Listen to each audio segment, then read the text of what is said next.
জলের তলায় আরো এক প্রবাহ, স্ফটিকের মতো ধারার নিচে ঝরঝরিয়ে গড়িয়ে চলেছে জল। এমনটা শুনেছেন কখনো? জলের নিচে জলপ্রপাত, এ যেন কল্পনারও অতীত। সত্যি কি বাস্তব, নাকি পুরোটাই দৃষ্টিভ্রম? নিজের চোখে না দেখলে বিশ্বাস করা খুবই কঠিন। কোথায় রয়েছে এমন আশ্চর্য জলপ্রপাত? কিভাবে পৌঁছতে হয় সেখানে?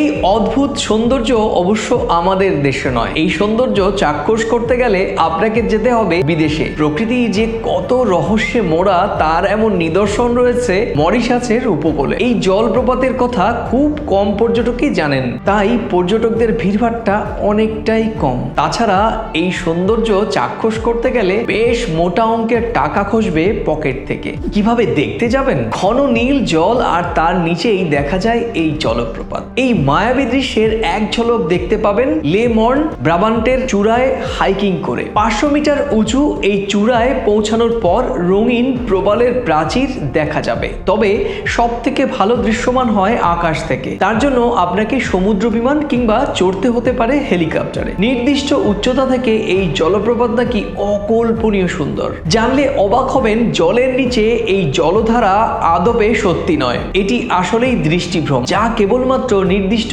উচ্চতা থেকে দেখলেই চোখে আসে।